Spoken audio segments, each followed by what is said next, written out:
ಗುರುಗಳನ್ನು ಸ್ಮರಿಸಿಕೊಂಡು ಪವಿತ್ರವಾದ ವಸ್ತುರು ಹುಣ್ಣಿಮೆಯ ಶುಭ ಪ್ರಸಂಗದಲ್ಲಿ ವಿಶ್ವಾರಾಧ್ಯ ಬಗಳಾಂಬಿಕಾ ತಾಯಿಯ ಸಮ್ಮುಖದಲ್ಲಿ ತುಲಾಭಾರ ಸೇವೆಯನ್ನು ಕೈಗೊಂಡಂಥ ಶ್ರೀಮಠದ ಸದ್ಭಕ್ತರು ಮತ್ತು ಗುರುಮಿಠಕಲ್ ವಿಶ್ವಾರಾಧ್ಯ ಸೇವಾ ಸಮಿತಿಯ ಸಹ ಸದಸ್ಯರು ಆದಂಥ ಶಿವಾನಂದಮ್ಮ ಶ್ರೀನಿವಾಸ ರೆಡ್ಡಿ ಅಖಿಲಾಸ್ಪುರ್ ಅವರ ದಂಪತಿಗಳಿಗೂ ಮತ್ತು ಮೊನ್ನೆ ತಾನೇ ವಿವಾಹಗೊಂಡಂಥ ವಧುವರರಿಗೂ ಅವರೊಂದಿಗೆ ಆಗಮಿಸಿದಂಥ ಗುರುಮಿಠಕಲ್ಲಿನ ವಿಶ್ವಾರಾಧ್ಯ ಸೇವಾ ಸಮಿತಿಯ ಸದಸ್ಯರಿಗೂ ಹುಣ್ಣಿಮೆ ಮತ್ತು ರವಿವಾರದ ನಿಮಿತ್ತವಾಗಿ ಗುರುನಾಥನ ಸನ್ನಿಧಾನಕ್ಕೆ ಆಗಮಿಸಿದಂಥ ಸಮಸ್ತ ಭಕ್ತರ ಅಂತರಾತ್ಮದಲ್ಲಿ ವಿರಾಜಮಾನರಾಗಿರುವ ನಿಮ್ಮೆಲ್ಲರ ಆರಾಧನೆಯವರಿಗೆ ಶರಣಾರ್ಥಿ. ಅರ್ಧರಾತ್ರಿಯಲ್ಲಿ ಎದ್ದುವವರೆಲ್ಲ ಗೌತಮ ಬುದ್ಧರಾಗುವವರಿಗೆ, ಸನ್ಯಾಸ ಸ್ವೀಕರಿಸಿದವರೆಲ್ಲ ಶಂಕರಾಚಾರ್ಯರಾಗುವವರಿಗೆ, ಉಪನಯನ ನಿರಾಕರಿಸಿದವರೆಲ್ಲ ಬಸವಣ್ಣನವರಾಗುವವರಿಗೆ, ಶಾಸನ ಉಲ್ಲಂಘಿಸಿದವರೆಲ್ಲ ಗಾಂಧೀಜಿಯವರಾಗುವವರಿಗೆ, ಅಧಿಕಾರವನ್ನು ನಿರಾಕರಿಸಿದವರೆಲ್ಲ ಅಥರ್ಣೀಯ ಶಿವಗಳಾಗುವವರಿಗೆ, ದಿಗಂಬರತ್ವ ಪಡೆದವರೆಲ್ಲ ಸದ್ಗುರು ವಿಶ್ವಾರಾಧ್ಯರಾಗುವವರನ್ನೇ ಸ್ವತಂತ್ರ ಸಿದ್ದೇಶ್ವರ ನಿನ್ನ ಹೆಸರಿನವರೆಲ್ಲ ನೀನಾಗುವವರಿಗೆ. ವಿಶ್ವಾರಾಧ್ಯರು ಮನುಕುಲದ ಉದ್ಧಾರಕರು, ಜಾತಿ ಮತ ಪಂಥ ಪಂಗಡಗಳನ್ನದೇ ಮಾನವ ಸಮಾಜವನ್ನು ಏಕಮುಖವಾಗಿ ಕರೆದುಕೊಂಡು ಹೋಗುವಂಥ ತತ್ವಜ್ಞಾನಿಗಳು. ಆ ಒಂದು ತತ್ವಕ್ಕೆ ಆಧಾರ ರೂಪವಾಗಿ ಪ್ರಸ್ತುತ ಇವತ್ತಿನ ವರ್ತಮಾನ ಸ್ಥಿತಿಯಲ್ಲಿ ಮೊನ್ನೆ ಹುಣ್ಣಿಮೆ ಆಯಿತು, ಮೊನ್ನೆ ಅಮಾವಾಸ್ಯೆ ಆಯಿತು, ಭವಿಷ್ಯ ಮಾಡಿ ಪಾದಯಾತ್ರೆ ನಂತರ ಅಂತ ಅಮಾವಾಸ್ಯೆ ನಾನು ನೋಡಿಲ್ಲ, ವಿಶ್ವರಾತ್ರಿ ನೋಡ್ಯಾರ ಗೊತ್ತಿಲ್ಲ. ಅಷ್ಟು ಜನಸಾಗರ, ಸುಮಾರು 20-25 ಕ್ವಿಂಟಲ್ವರೆಗೂ ಕೂಡ ಪ್ರಸಾದ ವಿತರಣೆ ಆಗತಕ್ಕಂಥ ಒಂದು ಅಮಾವಾಸ್ಯೆ ದಿವಸ.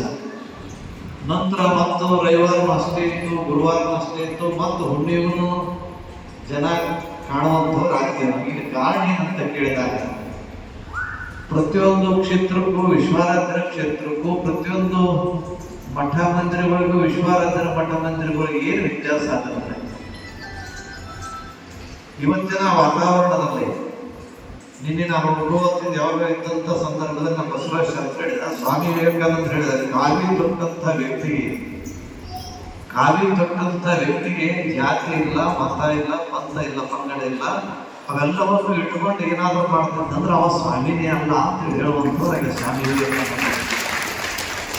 ಬಹಳ ಅದ್ಭುತವಾದಂಥ ಮಾತು. ಯಾಕಂದ್ರೆ ನಿನ್ನೆ ತೋರಿಸಿದ್ರು ಶಾಸ್ತ್ರಿಗಳು, ಸ್ವಾಮೀಜಿ ಏನಂದ್ರೆ ಸಮತ್ವವಾದಂಥ ಜೀವನ.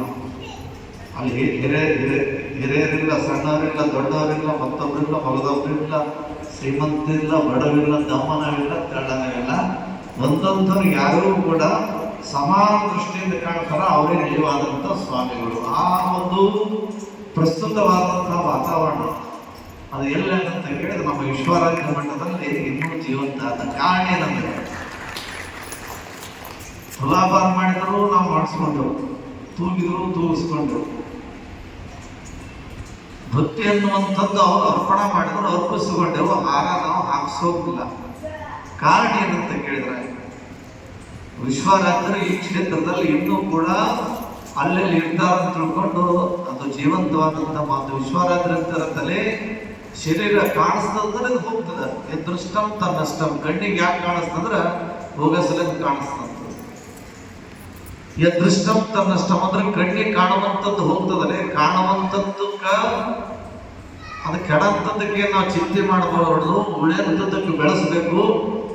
ಆತ್ಮ ಸ್ವರೂಪರಾಗಿ ನಾವು ಉಳ್ಕೊಂಡವರು ಸೂರ್ಯ ಚಂದ್ರರಿಗೂ ಕೂಡ ಈ ಮಠದಲ್ಲಿ, ಸ್ಥಾನದಲ್ಲಿ, ಜಾಗದಲ್ಲಿ ನಾವು ನಿಂತು ನೋಡ್ತಿರ್ತೀವಿ, ಕೇಳ್ತಿರ್ತೀವಿ. ಬಂದವರ ಸಂಗಟ ನಮ್ಮವರು ಅನ್ನತಕ್ಕಂಥ ಭಾವನೆ ಬರುವಂಥದ್ದಾಗ್ತಂತ ವಿಶ್ವಾರಾಧ್ಯ ವೇದವಾಕ್ಯ. ಅಂಥ ಒಂದು ವಿಚಾರಕ್ಕೆ ಅನ್ವಯವಾಗಿ ಇಲ್ಲಿ ಪಾದ ಪೂಜೆ ಮಾಡ್ಕೊಂಗಿಲ್ಲ. ಯಾಕಂದ್ರೆ ಅವನೇ ದೊಡ್ಡ ಇದ್ದಾಗ ಈ ಬಾತ್ ಪೂಜೆ ಅಂತ ತಿಳ್ಕೊಂಡು ಶಾಸ್ತ್ರಗಳು ಕುಂತಿರ್ತಾರೆ. ನಮ್ಗಿಂತ ತಿಳಕ್ ಶಾಸ್ತ್ರಗಳು ಕುಂತ ನೀವು ಎಲ್ಲರಪ್ಪ ನಾವು ಅಂತ ಇರ್ತೀವಿ. ಅವ್ರ ಹೆಂಗೂ ಸ್ವರೂಪರಪ್ಪ ವೇದಗಳನ್ನು ಕಲಿತಂಥವ್ರು ವೇದಾಂತಿಗಳು, ಅಪ್ಪವರು ಆ ವೇದಗಳನ್ನು ಸಿದ್ಧಿ ಮಾಡ್ಕೊಂತವ್ರು ಅವ್ರ ಸಿದ್ಧಾಂತಿಗಳು. ನಮ್ಮೆಲ್ಲ ಅವರ ಅನುಭವದಲ್ಲಿ ಕೆಳಗೆ ಇದೀವಿ ಅಂತ ತಿಳ್ಕೊಂಡ್ರೆ ಶಾಸ್ತ್ರಗಳು ಬಂದಾಗ ಬಹಳಷ್ಟು ಮಂದಿ ಆಗುತ್ತೆ. ಯಾವ ಬಂದರೆ ಅಂತೆಲ್ಲ ನಮಸ್ಕಾರ ಮಾಡಿ ಆ ಶಾಸ್ತ್ರಗಳು ನಾವು ಬಂದ ತಕ್ಷಣ ಎದ್ದು ಬಿಟ್ರು. ಕಾರಣ ಏನಂತಂದ್ರೆ ಅಪ್ಪರು ಬಂದ್ರು ಅನ್ನುವಂಥ ಭಾವ. ನಾನು ವಿಶ್ವರಾತ್ರಿ ಗಂಟೆಗೆ ಹೋಗ್ಬೇಕಾದ್ರೆ ಇಲ್ಲಿ ಪಾದರಕ್ಷಣೆ ಹಾಕೋದಿಲ್ಲ, ಮತ್ತೊಂದು ಹಾಕ್ತೀನಿ ಅಲ್ಲಿ ಹೋಗ್ತೀನಿ. ಕಾರಣ ಏನಂದ್ರೆ ನೀವು ಅಪ್ಪರು ಬಂದ್ರ ಅಂತ ನಮಗೆ ಹೇಳ್ತೀರಿ, ನಮ್ಮ ಅಪ್ಪರ ಬಳಿ ಹೋಗಿ ಬರ್ತೀನಿ ಅಂತ ನಾನು ಅಂತೀನಿ. ಅಂತ ಅನುಭವದ ನುಡಿ ಈ ಒಂದು ಕ್ಷೇತ್ರದಲ್ಲಿ ಯಾವಾಗಲೂ ಕೂಡ ಜೀವಂತದೆ. ವಿಶ್ವರಾತ್ರು ಅಣಿಮಾ ಸಿದ್ಧಿ, ಮಹಿಮಾ ಸಿದ್ಧಿ, ಗರಿಮಾ ಸಿದ್ಧಿ, ಲಹಿಮಾ ಸಿದ್ಧಿ, ಪ್ರಾಪ್ತಿ, ಪ್ರಾಕ್ಷಾಮ್ಯ, ವಶತ್ವ, ಈಶತ್ವ ಅವೆಲ್ಲವೂ ಕೂಡ ಸಿದ್ಧಿ ಸಾಧನೆ ಮಾಡಿಕೊಂಡು ಅವೆಲ್ಲ ಸಾಧನೆ ಮಾಡಿಕೊಂಡಂತ ಸಂದರ್ಭದಲ್ಲಿ ಈ ದೇಹದಲ್ಲಿ ಏನಿಲ್ಲ. ದೇಹ ತೊಗೊಂಡು ಇದಕ್ಕೆ ತುಳಸಿವಿ ದುಡಿದು ಫಲ ಕೊಡ್ತದಂತಂದ್ರೆ ಅದನ್ನು ತೊಗೊಂಡು ನಾವೇನ್ ಮಾಡ್ಬೇಕು ತಿಳ್ಕೊಂಡು ಪ್ರಾಪ್ತಿಯಾದಂತ 8 ಸಿದ್ಧಿಗಳು ಬಂದು ವಿಶ್ವರಾತ್ಮರ ಸನ್ನಿಧಾನದಲ್ಲಿ ನಿಂತು ಕಲಿಯುಗದ 5000 ವರ್ಷಗಳವರೆಗೂ ಈ ಕಠಿಣವಾದಂತ ತಪಸ್ಸನ್ನು ಯಾರು ಮಾಡಿದ್ದಿಲ್ಲ. ನೀನು ಮಾಡಿದೆ ಅಂತಂದ್ರೆ ನಮ್ಮನ್ನು ಆಹ್ವಾನ ಮಾಡ್ಕೊಂಡು ಅಂದ್ರೆ ನಮ್ಮನ್ನು ಕರ್ಕೊಂಡಿದ್ದಿ, ನಿನಗೇನು ಕೊಡವು ನಾವು, ನಿನಗೇನು ಕೊಡವು ನಾವು ಅಂತ ತಿಳ್ಕೊಂಡಂದಾಗ ವಿಶ್ವರಾತ್ಮರು ಇಂದ್ರಾಕ್ ಬರ್ತಿದ್ದಿಲ್ಲ.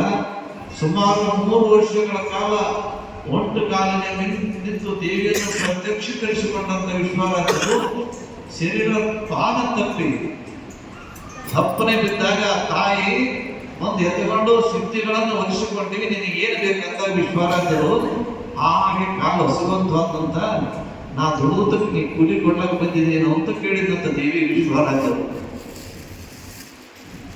ಅಂತ ನಿಷ್ಕಾಮ ಭಕ್ತಿಯಿಂದ ನೀನು ದುಡಿತಿ ಅಂತಂದಾಗ ನಾ ಬಂದದ್ದು ಖರೆಯಾದಪ್ಪ, ನೀ ಕರೆದದ್ದು ಖರೆಯಾದ, ಬಂದಿನೆಂದ್ರೆ ಕೊಡ್ಲಾರ್ದೆ ಹಂಗೆ ಹೋಗಲಿಲ್ಲ ಅಂತಂದಾಗ ವಿಶ್ವರಾತ್ರಂದ್ರಂತ ಕೊಡೋದೇ ಕರೆ ಇತ್ತಂತಂದ್ರ ನಾ ದುಡಿದದ್ದು ಕೂಲಿ ಕೊಡೋಂಥದ್ದಲ್ಲ, ಕೊಡ್ಲಾಕೆ ಬಂದಿದೆ ಅಂತಂದ್ರ ಈ ಸ್ಥಾನದಲ್ಲಿ ಕೂತ್ರು ಯಾರು ಬಂದು ಏನ್ ಹೇಳ್ತಾರೆ ಬೇಡಿದ್ರು ಕೂಡ ನನಗೆ ಬೇಕಾಗಿಲ್ಲ